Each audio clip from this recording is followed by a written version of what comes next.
নমস্কাৰ ছাত্ৰ ছাত্ৰীসকল, আজিৰ এই ভিডিঅ'টোত আমি আলোচনা কৰিম যে বেছি নপঢ়াকৈ বা অলপ পঢ়ি বৰ্ড পৰীক্ষাত কেনেকৈ ভাল নম্বৰ পাব পাৰি। নিশ্চয় তোমালোকে দেখিছা এনেকুৱা কিছুমান শিক্ষাৰ্থী আছে যিয়ে পঢ়া শুনাত ভাল নহয়। স্কুলত অনুষ্ঠিত হোৱা সকলো পৰীক্ষাতে ইমান এটা ভাল নম্বৰ পোৱা নাছিল। যাৰ সিলেবাস কমপ্লিট হোৱা নাছিল, যাক কোনেও আশা কৰা নাছিল, কিন্তু তেওঁ বৰ্ড পৰীক্ষাত এবাৰতে পাছ কৰিছে। তেওঁ এনেকুৱা কি কৰিছে যাৰ ফলত তেওঁ একেবাৰতে বৰ্ড পৰীক্ষাত পাছ কৰি দেখুৱাইছিল।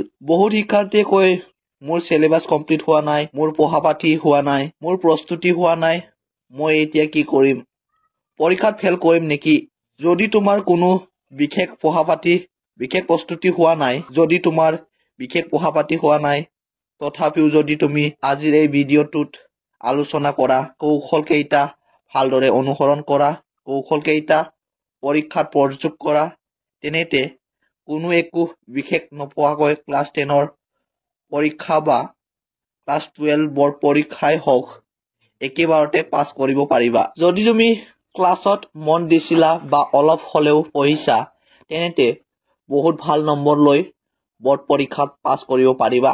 আৰু যদি প্ৰস্তুতি অলপ উন্নত হৈছে, তেনেতে এই কৌশল সহায়ত হয়তো পৰীক্ষাত টপ কৰিব পাৰা। সকলোখিনি কথা বুজিবলৈ এই ভিডিঅ'টো শেষলৈকে চাবা। আমাৰ চেনেলত মেট্ৰিক পৰীক্ষা ৰিলেটেড থকা কথাবোৰ আলোচনা কৰি থাকো। বলা এতিয়া মূল বিষয়টোলৈ আগবাঢ়ো। প্ৰথম কামটো হ'ল এতিয়াৰ পৰা পৰীক্ষালৈ যিমান দিন বাকী আছে বা যিমান সময় বাকী আছে, কিতাপ পত্ৰ মেলি অলপ চিনাকি হৈ লোৱা। দৈনিক প্ৰতিটো বিষয়ৰ প্ৰতিটো পাঠৰ মূল বিষয়বস্তু, প্ৰশ্নৰ উত্তৰ, অংক, ফৰ্মুলা, যেনেদৰে পৰীক্ষাত প্ৰশ্ন আহে সেইবোৰ কমেও ৩-৪ পেজকৈ লিখা। ইয়াৰ বাবে প্ৰি বৰ্ড পৰীক্ষাৰ কুৱেশ্যন পেপাৰ সমাধান কৰিব পাৰা। এইটো কৰিলে হাতৰ আখৰ অভ্যাস হ'ব, ৰাইটিং স্পীড বৃদ্ধি হ'ব, প্ৰশ্নৰ সৈতে চিনাকি হবা আৰু একে সময়তে পৰীক্ষাৰ বাবে প্ৰস্তুতিও হ'ব। দ্বিতীয় কৌশলটো হ'ল পৰীক্ষা হলটোত প্ৰশ্ন কাকতবোৰ পঢ়ি ভালদৰে বুজি ল'ব লাগে। প্ৰশ্নৰ কাকতখন আদিৰ পৰা অন্তলৈকে এটা এটাকৈ ভালদৰে পঢ়ি বুজি ল'ব লাগিব। পঢ়ি যোৱাৰ সময়ত কোন কেইটাৰ প্ৰশ্নৰ উত্তৰ সঠিককৈ জানা আৰু কোন কেইটাৰ উত্তৰ নাজানা লক্ষ্য কৰি যাবা। নিজৰ কনফিডেন্স লেভেল মানে আত্মবিশ্বাস হেৰুৱাব নালাগিব। কিছুমান শিক্ষাৰ্থী আছে যিয়ে প্ৰশ্ন কাকতখন দেখাৰ লগে লগে ভয় খায়, পঢ়ি যোৱা উত্তৰবোৰ পাহৰি যায়। তুমি কিন্তু এনেকুৱা হ'ব নালাগিব।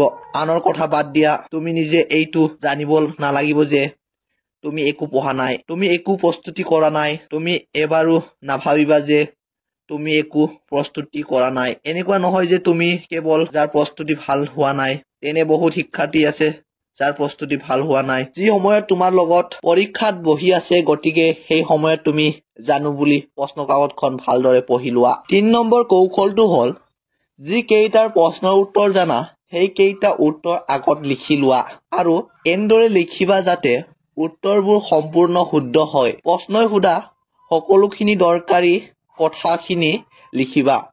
উত্তৰ বহীখন পৰিষ্কাৰ কৰা, লিখন শুদ্ধ কৰা। যিয়ে উত্তৰ বহী চেক কৰে, অৰ্থাৎ নিৰীক্ষকজনক ইমপ্ৰেছ কৰি তোলা। এতিয়া কথাটো হ'ল মই একোৱে নাজানো বা মই একোৱে পঢ়া নাই, তেতিয়া উত্তৰবোৰ কেনেকৈ লিখিম। প্ৰশ্নকেইটা পঢ়ি যোৱা সময়ত এইটো বুজি লোৱা যে প্ৰশ্নটো কোনটো পাঠৰ পৰা আহিছে।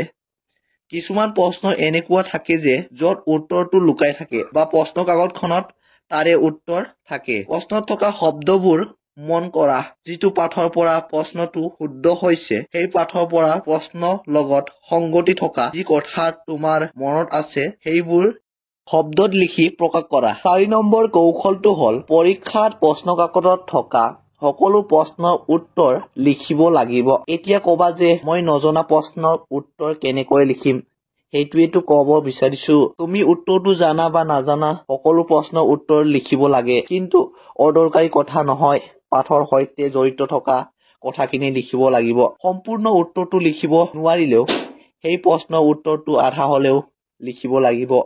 বৰ্ড পৰীক্ষাত ষ্টেপ মাৰ্কিং থাকে, মানে উত্তৰটো আধা লিখিলেও যদি অলপ শুদ্ধ হয় তেনেতে নম্বৰ পাবা। গতিকে সকলো প্ৰশ্নৰ উত্তৰ লিখিবা, যি জানা যি পাৰা সকলো লিখিবা, এটাও প্ৰশ্ন এৰিব নালাগিব। ধৰি লোৱা 5 নম্বৰ থকা কোনো এটা প্ৰশ্ন য'ত তুমি একোৱেই নিলিখা সেই খালী নম্বৰ কোনে দিব। আৰু যদি লিখা পাঠৰ লগত মিল থাকিলে হয়তো 1 নম্বৰ বা 2 নম্বৰ পাই যাব পাৰা, আৰু কপাল ভাল হলে 3 বা 4 নম্বৰো পাই যাব পাৰা। এতিয়া শেষৰ কৌশলটো হল কোনো এজন পৰীক্ষাৰ্থীক নিৰীক্ষকজনে ব্যক্তিগতভাৱে চিনি নাপায় বা উত্তৰ বহীখনত ৰোল নম্বৰো নাথাকে। এইটো এটা বেলেগ প্ৰক্ৰিয়াৰ মাধ্যমেৰে কৰা হয়। নিৰীক্ষকজনে নাজানে যে পৰীক্ষাৰ্থীজনে কেনেদৰে পৰীক্ষা দিব গৈছে, তেওঁ পঢ়িছে নে নাই, তেওঁ প্ৰস্তুতি কৰিছে নে নাই। একমাত্ৰ উত্তৰ বহীখনে পৰীক্ষাৰ্থীক পৰিচয় হব। গতিকে আমি উত্তৰবোৰ এনেদৰে লিখিব লাগিব যাতে নিৰীক্ষকসকলৰ ওপৰত মানসিক প্ৰভাৱ পৰে। আমাৰ উত্তৰ লিখন ধৰণ পৰিষ্কাৰ লিখা দেখি নম্বৰ দিবলৈ বাধ্য হয়। উত্তৰ বহীত উত্তৰ বিপৰীত প্ৰশ্নৰ উত্তৰ শুদ্ধকৈ লিখিবা। সঠিক পৰিমাণ খালী ঠাই এৰিব লাগে। বেছি কটাকটি কৰিব নালাগে। মুঠতে উত্তৰ বহী চাফ চিকুণ হ'ব লাগে। তেতিয়া পৰীক্ষাত ফেল কৰাৰ প্ৰশ্নই নুঠে। আশা কৰো তোমালোকে এই কথাখিনি আজি ভালদৰে বুজিবা। এই ভিডিঅ'টো বন্ধুবৰ্গলৈ শ্বেয়াৰ কৰি দিবা আৰু এই ভিডিঅ'ত কমেন্ট কৰিবলৈ নাপাহৰিবা। অতি সোনকালে নতুন ভিডিঅ'ৰ সৈতে লগ পাম। আজিৰ ভিডিঅ'টো ইমানতে সমাপ্ত। ধন্যবাদ।